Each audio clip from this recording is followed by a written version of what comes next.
ఆనాడు విరిగిన లాఠీలకు లెక్కలేదు, నిండిన జైళ్లకు లెక్కలేదు, పేలిన తూటాలకు లెక్కలేదు. ఇవాళ మాట్లాడుతున్నారు కొంతమంది నిర్బంధమని, నియంతృత్వమని. కానీ నిర్బంధం నిజంగా చెప్పాలంటే ఆనాడు, నియంత పాలన అంటే సమైక్య పాలకులది. తెలంగాణ ఇస్తే అంధకారమే అని చెప్పి కట్టెలు పట్టుకొని కట్టుకథలు చెప్పిన వాళ్ళు, ఇవాళ పెద్ద పెద్ద మాటలు మాట్లాడిన వాళ్ళు, వాళ్ళకు తొత్తులుగా పనిచేసిన వాళ్ళు ఇవాళ శ్వేతపత్రాల పేరిట మళ్ళొక్కసారి తెలంగాణను విఫల ప్రయోగంగా, విఫల రాష్ట్రంగా చిత్రీకరించే ప్రయత్నం చేస్తూ ఉన్నారు. కానీ పోరాడి తెచ్చిన తెలంగాణ ఎవరి చేతుల్లో పెడితే న్యాయం జరుగుతుందని ప్రజలు భావించినరో వాళ్ళ చేతుల్లోనే, కేసీఆర్ గారి చేతుల్లోనే పెట్టి ఆనాడు కేసీఆర్ గారిని తెలంగాణ ప్రజలు మొట్టమొదటిసారి 2014లో ముఖ్యమంత్రిగా ఎన్నుకున్న తర్వాత, ఆ రోజు ఉద్యమ విజయం ఫలితంగా తెలంగాణ రాష్ట్రం ఏర్పడ్డ తర్వాత మరి 2014 జూన్ 2 నాడు ఇప్పుడే చూపెట్టినట్టు కేసీఆర్ గారు ముఖ్యమంత్రిగా పదవి బాధ్యతలు చేపట్టినారు. చేపట్టిన నాడు పరిస్థితి ఏంటి అంటే, ఆ రోజు ఆర్థిక చిక్కులు ఒకవైపు, చాలామంది ఇలా కన్వీనియంట్గా మాట్లాడుతున్నారు. 9 ఏళ్ల తర్వాత అదేదో కంటిన్యూస్ ప్రాసెస్ అన్నట్టు, ఇదేదో 50 ఏళ్ల నుంచి ఉన్న రాష్ట్రం అన్నట్టు మాట్లాడుతున్నారు. కొత్త రాష్ట్రం, ఎన్నో రకాల ఆర్థిక చిక్కులు, మరొకవైపు రాజకీయ కుట్రలు. ఈ రాష్ట్రం ఒక విఫల ప్రయోగం, ఇదొక విఫల రాష్ట్రం, Telangana is a failed state, not viable state అనే కుట్ర ఒకవైపు. ఇంకోవైపు విభజన చట్టం అమలు కాదు, ఆ అమలు కష్టాలు ఒకటి కాదు, రెండు కాదు, ఎన్నో. ఉద్యోగులు ఆస్తుల పంపిణీ కష్టాలు పూర్తి కాలేదు. ఒకవైపు 2700 మెగావాట్ల విద్యుత్ లోటు, మరొక వైపు వారసత్వంగా సంక్రమించిన తాగునీటి, సాగునీటి సమస్యలు కోకొల్లలుగా ఉన్నాయి. ఇవి రాష్ట్రం ఏర్పడ్డ నాడు మా ముందున్న సవాల్. ఆ రోజు మేము వెరవలేదు. కొంతమంది కుట్రలు ఎట్లుంటాయంటే, రాష్ట్రం ఏర్పడ్డ తొలినాళ్లలోనే మాట్లాడిన మాటలు, బెర్లిన్ గోడనే కూల్చి మళ్ళా ఈస్ట్ వెస్ట్ జర్మనీ ఒకటైనాయి, అట్లాంటిది తెలంగాణను మళ్ళీ తిరిగి ఆంధ్రలో కలపలేమా అంటూ ఆ రోజు మాటల దాడి. ఇంకోవైపు సరే పేర్లు ఎందుకు కానీ కొంతమంది ఆ రోజు కూడా రాష్ట్ర ప్రభుత్వాన్ని అస్థిరపరిచే ప్రయత్నం, ఎమ్మెల్యేల కొనుగోలు కోసం ప్రయత్నం, ఇంకా చాలా ఇట్లాంటి ఎన్నో జరిగినా ఆ రోజు మరి పునర్నిర్మాణ యజ్ఞం, తెలంగాణ రాష్ట్ర ఏర్పాటు తర్వాత ఒక కొత్త రాష్ట్రానికి మరి ఉన్న సవాళ్ళన్నింటినీ అధిగమిస్తూ పునర్నిర్మాణం ఎట్లా చేయాలి, శిథిలమైన తెలంగాణ, జీవన విధ్వంసం జరిగిన తెలంగాణలో ఎట్లా జరగాలి అనే ఒక ఆలోచన. Next slide. మరి ఏ రకంగా ఈ రాష్ట్ర ఆర్థిక పరిస్థితి, ఈ రాష్ట్రంలో ఉండే ఆదాయ వనరుల మీద స్పష్టత లేనప్పుడు మరి ఈ చిమ్మ చీకట్ల నుంచి ముందుకు ఎట్లా పోవాలి అన్నప్పుడు ఆ రోజు ఈ రకమైన కార్యక్రమాలు తీసుకున్నాం. ఒక పటిష్టమైన ఆర్థిక క్రమశిక్షణతో, ఫిస్కల్ ప్రూడెన్స్తో ఆర్థిక ప్రణాళికలు రూపొందించుకొని బీహార్లో ఉండే ఒక తెలంగాణ బిడ్డ జిఆర్ రెడ్డి గారు అనే ఒక పెద్ద ఆయన, ప్రముఖ ఎకానమిస్ట్, ఆయనను ప్రత్యేకంగా రాష్ట్ర ప్రభుత్వ సలహాదారుగా నియమించుకొని ఆ రోజు కోల్ ఇండియా సిఎండిగా ఉన్న నరసింహరావు గారు అనే ఐఏఎస్ ఆఫీసర్ని తెలంగాణకు రమ్మని రిక్వెస్ట్ చేసి ముఖ్యమంత్రి గారి కార్యాలయంలో ప్రిన్సిపల్ సెక్రటరీగా పెట్టుకొని వారికి ఉన్న దశాబ్దాల అనుభవాన్ని రంగరించి మాకే అన్నీ తెలుసు, మేమే చాలా గొప్పవాళ్ళం అన్నట్టుగా కాకుండా నేర్చుకోవాల్సింది ఎంతో ఉంది, ఇంకా తెలుసుకోవాల్సింది ఎంతో ఉంది అని చెప్పి ఈ రకంగా ఆర్థిక ప్రణాళికలు రూపొందించుకొని ఒక క్రమశిక్షణతో ఒకవైపు పరిపాలనా సంస్కరణలకు పెద్దపీట వేస్తూ ప్రజల వద్దకు పాలనను తీసుకొని పోతూ మరొక వైపు పాలనా ప్రాధాన్యతలు. మాకున్న సవాల్ ఏంది ఆ రోజు అంటే, ఎన్నో సవాళ్ళు. పోరాడి తెచ్చుకున్న రాష్ట్రంలో మొట్టమొదటి ఛాలెంజ్ ఏంది, ప్రయారిటీ సెక్టర్స్ ఏంటి, ఏ రకమైన ప్రయారిటీస్ పెట్టుకోవాలి, ఏ రకంగా మనం స్పష్టమైన టార్గెట్స్ నిర్దేశించుకోవాలి. అదేవిధంగా దశాబ్దాల పాటు ప్రజలు పోరాటం చేసింది ఎన్నో ఆకాంక్షలతో, మరి ఆకాంక్షలు ఎట్లా నెరవేర్చాలి. ఇంకోవైపు నీళ్లు, నిధులు, నియామకాలన్నాం, వాటిని ఎట్లా నెరవేర్చాలి, నిర్విఘ్నంగా ముందుకు తీసుకొని పోవాలి. తెలంగాణ భౌగోళిక స్వరూపాన్ని ఎట్లా అర్థం చేసుకోవాలి. ఎందుకంటే అప్పుడు కొంతమంది మేధావులు మాట్లాడేటోళ్ళు, నదులు కిందున్నాయి, నేలలు పైనున్నాయి, నీళ్ళు ఎట్లా వస్తాయి మీకు, మీరు ఎట్లా తీసుకుపోతారు నీళ్లు అని ఒక వైపు వాదన. మరొక వైపు అడుగంటిపోయిన భూగర్భ జలాలను పైకి తీసుకురావడం ఒక సవాల్. మరొక వైపు తీవ్రమైన కరెంటు సంక్షోభం నుంచి రాష్ట్రాన్ని బయటపడేయడం మరొక సవాల్. ఆకలి చావులు, ఆత్మహత్యలను ఆపడం, ప్రజల్ని కాపాడుకోవడం మరొక సవాల్. బీడువారిన రైతుల జీవితాలను, బతుకులను బాగు చేయడం మరొక సవాల్.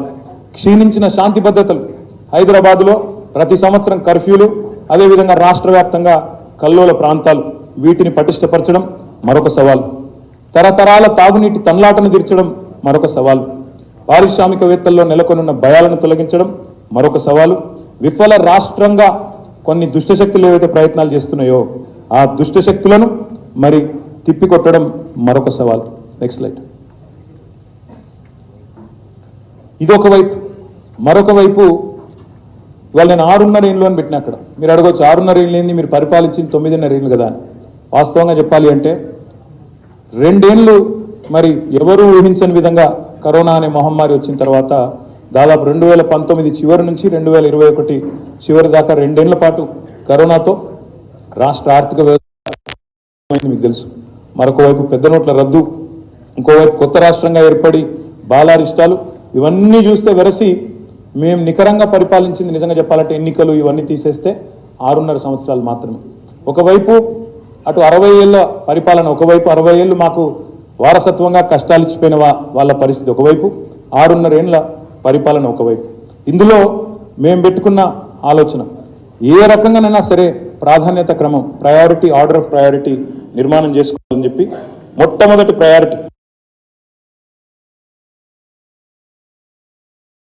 బ్రహ్మాండంగా సంక్షేమం, పేద ప్రజలను కడుపులో పెట్టుకొని కాపాడుకోవడానికి టాప్ ప్రయారిటీ ఇచ్చుకున్నాం.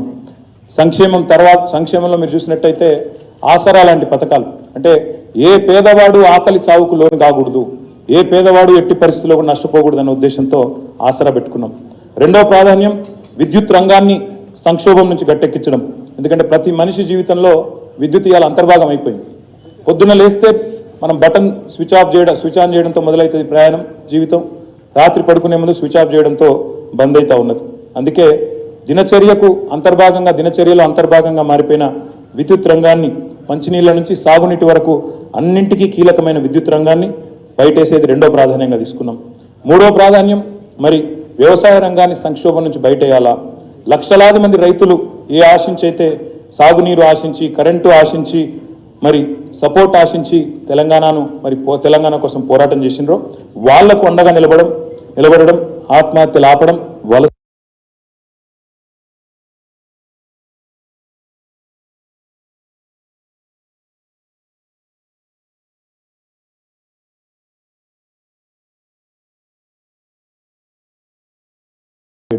ఐదవది పల్లె ప్రగతి, పట్టణ ప్రగతి, ఆరవది క్షీణించిన అటవీ సంపదను ఈ రకంగా ముందు ప్రాధాన్యత క్రమం నిర్మించుకున్నాం. తర్వాత నిధుల కూర్పు మీద దృష్టి పెట్టినాం. ఆర్థిక రంగంలో నిష్ణాతులైన జిఆర్ రెడ్డి గారిని తెచ్చుకున్నాం. అత్యంత కఠినంగా ఫిజికల్ ప్రుడెన్స్ పాటించినాం. వారసత్వంగా సంక్రమించిన అప్పుల లెక్కలు తీసినాం. వాస్తవికమైన ఆర్థిక క్రమశిక్షణ పాటించినాం. అన్ని అవకాశాలను ఎక్స్ప్లోర్ చేస్తూ ముందడుగు వేసినాం. భవిష్యత్తును దృష్టిలో పెట్టుకొని, రాబోయే ఎన్నికలు కాదు, రాబోయే తరాలను దృష్టిలో పెట్టుకొని పటిష్టమైన పునాదులు వేస్తూ రాష్ట్ర సొంత ఆదాయ వనరులు ఒకవైపు పెంచుకుంటూ కేంద్ర నిధులను కూడా అందులో వాటాను సాధించాలి. మరొక వైపు కేంద్ర ఆర్థిక పరిమితులకు, FRBM లాంటి చట్టాలకు లోబడి అప్పులు తీసుకొచ్చినా, పెట్టుబడులు పెట్టినా, ఇవన్నిటినీ కూడా సమగ్రంగా అర్థం చేసుకొని ప్రయాణం ప్రారంభించాం. కాబట్టే ఈ స్లైడ్ చాలా ఇంపార్టెంట్. ఇది మీరు చూసినట్టయితే ఒక్క మాటలో తెలంగాణ ఎక్కడి నుంచి ఎక్కడికి పోయిందో చెప్పవచ్చు మీరు. 2013-14లో తెలంగాణ తలసరి ఆదాయం పర్ క్యాపిటా ఇన్కమ్ 1,12,162 రూపాయలు మాత్రమే. కానీ మేము దిగిపోయే నాటికి, మేము ప్రభుత్వాన్ని కాంగ్రెస్ పార్టీకి అప్పచెప్పే నాటికి భారతదేశంలోనే నెంబర్ 1 స్టేట్ పర్ క్యాపిటాలో తెలంగాణగా చేసి 3,17,115 రూపాయలతో వారికి అప్పచెప్పినాం. GSDP తీసుకుంటే, గ్రాస్ స్టేట్ డొమెస్టిక్ ప్రోడక్ట్ తీసుకుంటే 2013-14లో 4,51,000 కోట్లు మేము దిగిపోయే నాటికి. మధ్యలో కరోనా వచ్చినా, GST వచ్చినా, డిమానిటైజేషన్ వచ్చినా, ఇంకా ఎన్ని అవాంతరాలు వచ్చినా మరి దాదాపు 13,27,000 కోట్లకు తీసుకుపోయి భారతదేశంలోనే ఫాస్టెస్ట్ గ్రోయింగ్ స్టేట్గా RBIతో కితాబ్ అందుకొని బ్రహ్మాండంగా GSDPని కూడా 13,27,000 కోట్లకు పెంచినాం. అన్నింటికి మించి ఇది ప్రామాణికం. పర్ క్యాపిటా ఎంత పెరిగింది, GSDP ఎంత పెరిగింది అనేది ఒకవైపు లెక్క ఉంటే, మరొక వైపు రాష్ట్రంలో పేదరికం ఎంత తగ్గింది, ఇది నా లెక్క కాదు.